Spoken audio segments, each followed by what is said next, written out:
Hello and welcome to another amazing segment of Sound Mind. My name is Gordon Collier, your host, and I am so grateful that you joined us here and the Hope TV family for this segment. Listen, I appreciate you coming back week after week as we dive into real conversations about the wellness of our heart and mind. Today is no different. We have an amazing show planned out for you today, but there's a few things that I need from you. I need you to make sure you are sharing this with at least 5 people, okay? Your sister, your mama, your best friend, your text thread. Make sure you're sharing this. Tag 5 people to it. And also make sure you subscribe on YouTube.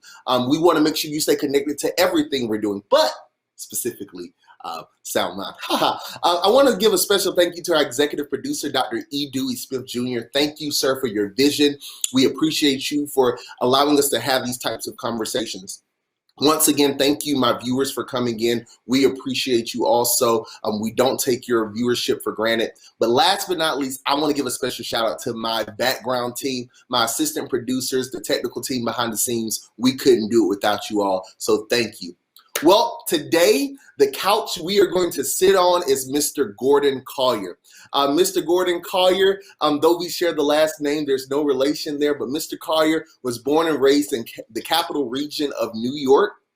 He is the founder of Beyond Living. It's a practice that offers opportunities both on the micro and macro levels with individual and group counseling, organizational training, and consultations, as well as public speaking. He also currently works as a provider relations specialist with the Care Design of New York. He received his master's in social work from the University of Albany and has experience working with individuals living and coping with trauma and shame, navigating HIV, AIDS, mental health, and substance abuse. He serves on the board of directors of a hometown health and federally qualified health center, the ethics committee of a local hospital. He is an adjunct professor of social work at Siena College. He enjoys hanging out with his friends and family and engaging in intellectual conversation. Will you please welcome to Sound Mind our guest today, Mr. Gordon Collier. Oh, wow. Thank you so much. How are you today, sir? I'm doing well. I'm doing well. We are It's been a long day, but it's a good day. Well, we are so happy to have you today with us. We know this is going to be an impactful conversation. Now, before we start, because this is your first time with us, would you share a little bit more about yourself for our audience? Sure. I mean, you pretty much said all of it, but just to give a little more information, I started my practice centered around the Black community, Black and Brown people, and I, working in the field, I noticed that there was challenges around having access to care, and that meant actually accessing providers and actually accessing mental health services, but also accessing language to it. A lot of times we don't know how to talk about it because we don't know how to identify it. And so really, I love having these conversations, and I'm so appreciative of you having me here because we get to have the conversation a little bit more and further the conversation where we can then have a language to talk about it, but then challenge some of those stigmas and stereotypes that have no service to us and they don't add value to us. And so I really appreciate you having me here. I'm so excited that you're here, and we are going to jump right in. So today, our segment is going to be talking about breaking the stigma of HIV, specifically within the Black and African American community. I took some time and did some homework right before I came in. I went and searched the CDC site to see what those numbers look like. In 2018, there were over 37,000 new diagnoses of HIV within the country. And within those 37,000, the CDC reports 16,000 plus of them were within the Black and African American community. So Gordon, I just want to open up our conversation right off the bat. Can you help me and help us understand more just from the surface about HIV and the stigma that it has within our Black and African American community? Sure. I think the stigma is debilitating. I think the stigma it has a particular challenge because we know it's lingering, but we don't talk about it. When I was growing up, they never said someone had HIV. They would always describe it with another term or another word that would um, really be insensitive and Mhm. perpetuate the stigma. And so Mhm. when we're talking about stigma, there's three types of stigma. There's on the community level, there's the community level of stigma, there's the personal level of stigma, and then there's the systemic level of stigma.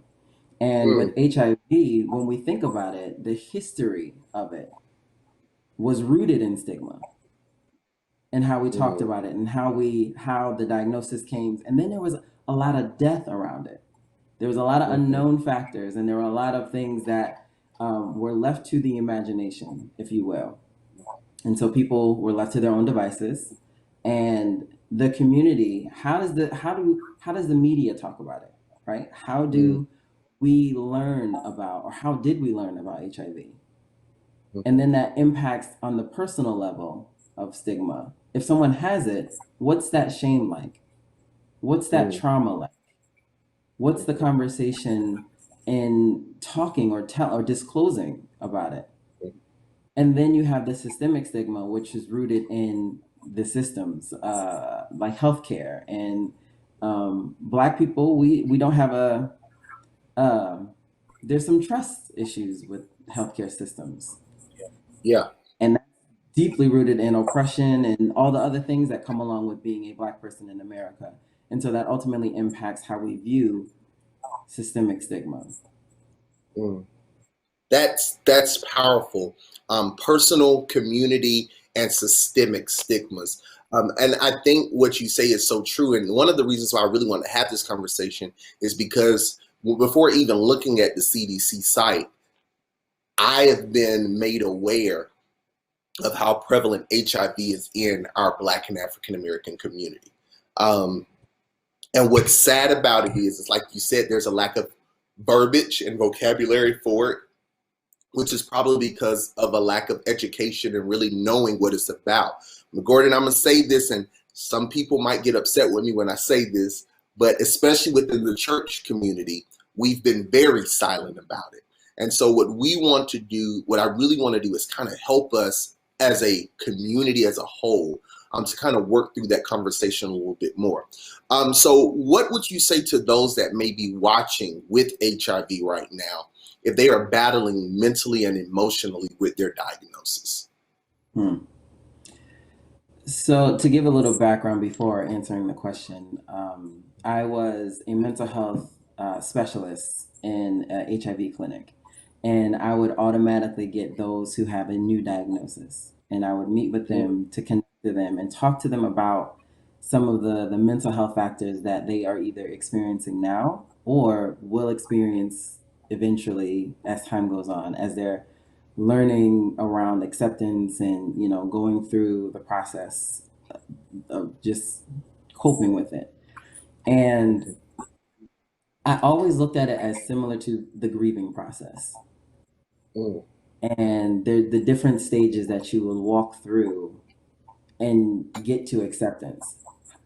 But the point behind that is you you may not be at acceptance throughout the entire time. You may go back to denial. You may go back Mm. to depression or feeling, all the array of emotions that come with that. And so, my thought process behind that and my approach when talking to someone who was newly diagnosed was allow yourself to feel these things. Mm. Allow yourself to understand that there is shame and there is trauma that sometimes doesn't belong to you. Mm. If you're going back into society, or if you're thinking about dating, if you're thinking about doing what we regularly do, there may be some hesitation around the diagnosis, but know that the diagnosis isn't the sum total of who you are. Mm. It's a diagnosis. And it's It's similar good. to mental health and other substance use, whatever other diagnosis that you may have. You may be coping with diabetes. It's not the sum total of who you are. Yeah. We have a diagnosis, and then we navigate life throughout what we call recovery. And that means Mm, living with something, but it's not stopping me from living. that's good. That's good. So it's funny you say that it's like walking through the grief process, because for a large part of time, especially when I was younger, I heard that part of the stigma of a diagnosis of HIV was that that was your death sentence, like life was over, and it was out. Do you think we've outgrown that mentality, when I, people hear that? I think some. I think there are pockets who have a little more education around it and understand that this is not a death sentence. There has been a lot of research. There have been a lot of new medications. There are a lot of things that help folks maintain their viral load and undetectable and their treatment. And if you maintain your treatment, then you can live a full life. Um, Mm, I think there are some folks who don't do the due diligence in learning about it, mm, and they hold on that's to the stigma or hold on to the trauma or hold on to certain things that again debilitate you from living. It's not necessarily yeah. the diagnosis that's stopping you. It's the shame that's stopping you. Mm. It's the trauma that's stopping you from living. And I mean that can go across the board, but when we think about it, HIV is not a death sentence anymore. But what am I holding on to that's preventing me from living a full life? It's not the diagnosis, it's the shame. Woo! Now listen, you didn't almost mess me up. I think we can sign off now. This is good. It's not the diagnosis, it's the shame. And you're so right. And like you said, it can go across the board, but specifically in this conversation, that becomes it. I know some individuals personally that didn't even want to like go take medicine and go even get treatment because of the shame that was connected to it. So how do we mentally and emotionally support maybe a family member or a friend we know, or just an acquaintance? How do we support them without being intrusive, disrespectful, ignorant? How can we support them, especially mentally, emotionally, as they're living this new part of their life? Yeah. I think the first part is understanding that it's an honor to be able to support someone. If they had the conversation with you, if they told you, that means there's a relationship there. And how Mm-hmm. do we honor the relationship while maintaining and being a supportive person or being a supportive family member or being a supportive community member?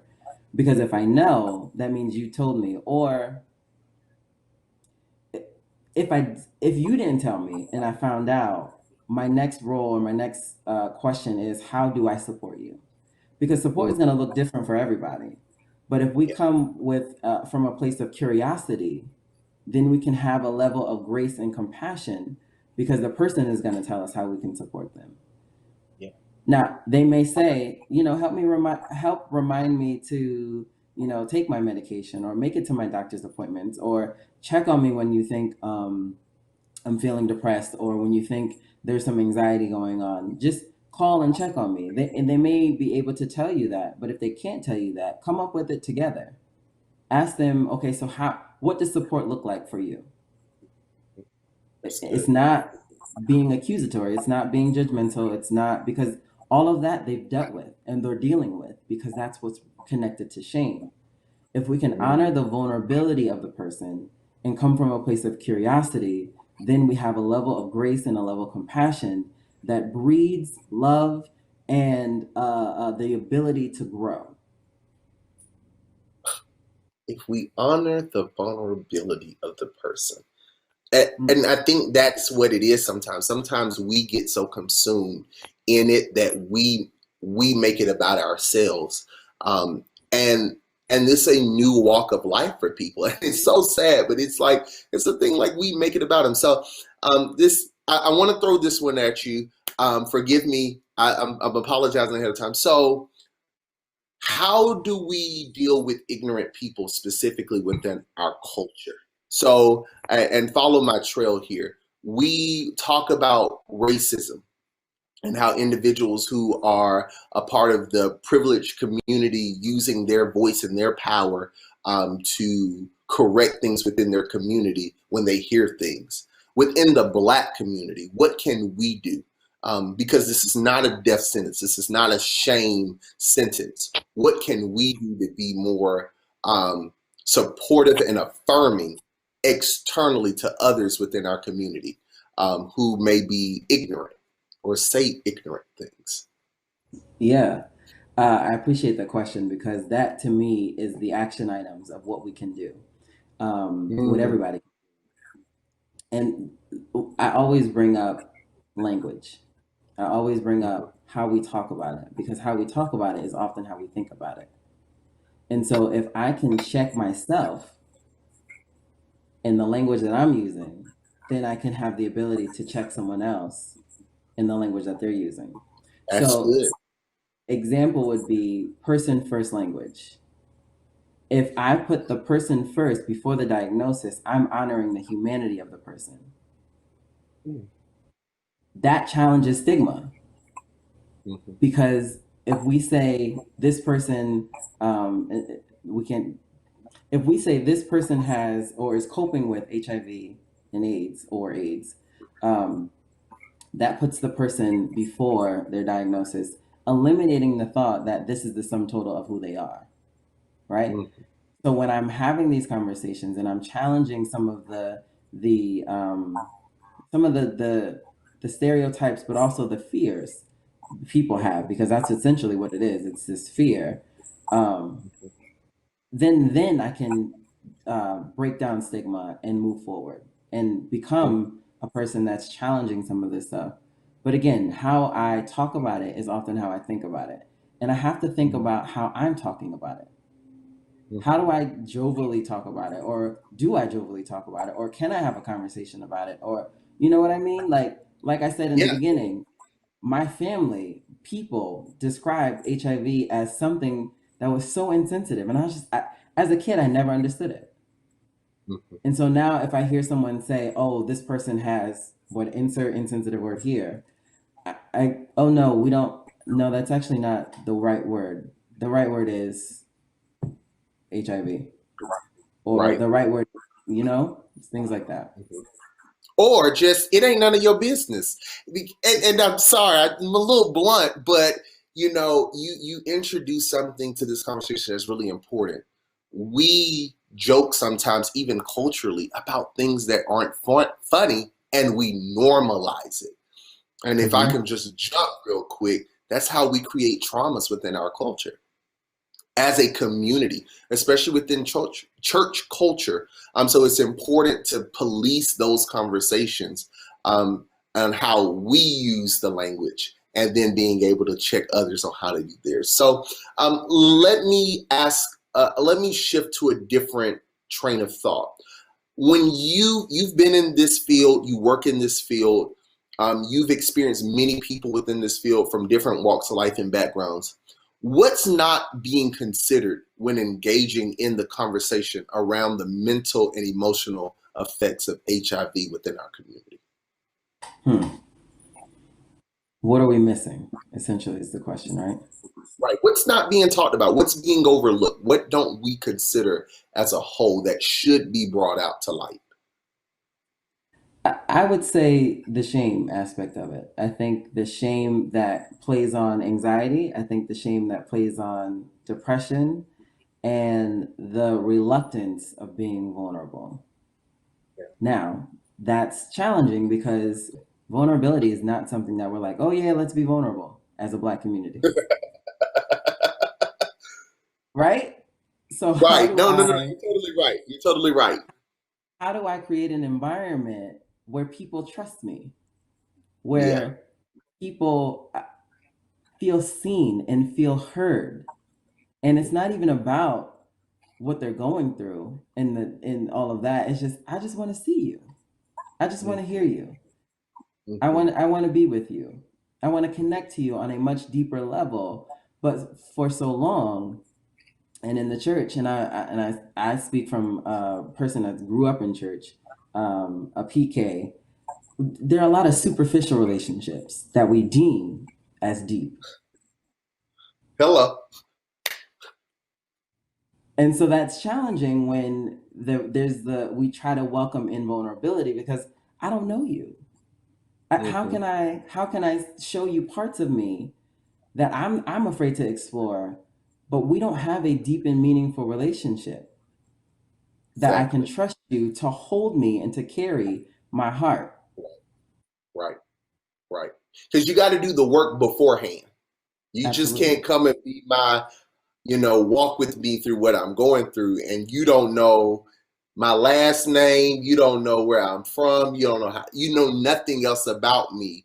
And a lot of times that's why I made the statement earlier about being nosy, is because a lot of times you find individuals that want to get close to someone because they want to be nosy. Hmm. And it's so sad, it's sick. Um, and I'm sure all of us that are watching right now, we all know someone that's just nosy Nancy, nosy Nate, because it has no gender preference there. We know nosy people. And so what I love about it is we need to see the other person. We need them to Right. know we're invested in that. And that can change. So I appreciate this conversation because I think there's more than, and it's more after this conversation. What are some of the next steps? Like if there's someone that is interested in becoming more involved and possibly helping to wanting to learn more, what would you suggest to them? Educate yourself. Go do the due diligence in reading articles and finding out the facts and not the fears that we coin. We use paragraphs and colloquial phrases and all these other things that are connected to Right. fear, which only Yeah. perpetuates stigma and only perpetuates the inability to connect to someone. So do the research and take the risk because it also Mhm. requires you to be vulnerable. And Yep. so, what's the work that you have to do in order for you to feel comfortable to see someone and to be there? I think that's the commission that we are all called to, and sometimes we miss that mark because we don't have it within ourselves. For a long Yeah. time, I didn't, there are parts of me that I hid from God. And it's like, why? That doesn't make any sense. He's the one that created you. How can you possibly think that you're hiding something from him when he's the one that created you in his likeness and his image? There's a part of that that I have to accept, but it was hard for me to accept that. And so, once I got a handle on that, I was able to be vulnerable with myself and then Mm. accept other people and their vulnerability. That's good. That's good. And I use that illustration a lot, where I talk about we are so busy sometimes trying to hide things from other people that we forget that there's an all seeing, all knowing, all powerful being that's literally sees and knows all.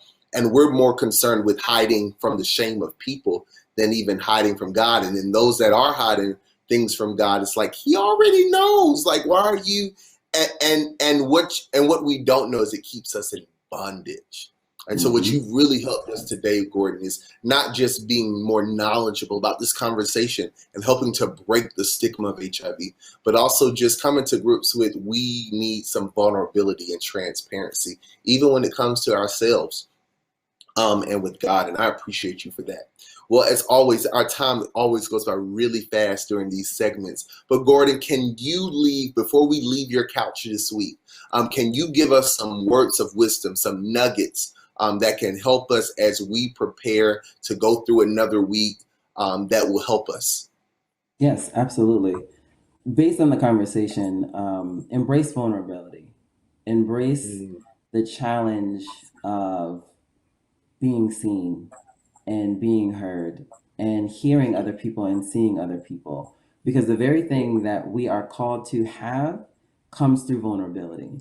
That joy Mm. that we want, the peace that we've been praying for, that abundant life that is promised to us, it comes in the form and comes through vulnerability and our connection because we're not in this alone. And so, if there is shame, if there is trauma, if there is stigma, how do we break through that? How do we Mm, move beyond those things that are only hindering us from living that full and abundant life? And that's through vulnerability. And mm. so my encouraging word is to take the risk, embrace it, and yeah, just do it. Thank you so much, Gordon. You have been, it's been phenomenal. Like, this has been really a really great conversation, and I appreciate you. Listen, if you really enjoyed this, make sure you share this with some people who you know need to hear this message. And most importantly, embrace vulnerability. It's important to you, it's important to your world, it's important to your community and what you do. You are not in this alone. I don't know why I feel led to say this, but if you haven't heard it this week, I love you. And there's nothing you can do about it. You are important in this world, and you being mentally and emotionally well is important to not just me, but to your community around you. So thank you for being a part of Sound Mind. We're so appreciative that you decided to watch today. Thank you again to Mr. Gordon Collier for joining us. We're going to be bringing him back for another conversation. But until next time, take care and protect your sound mind and your heart. Take care.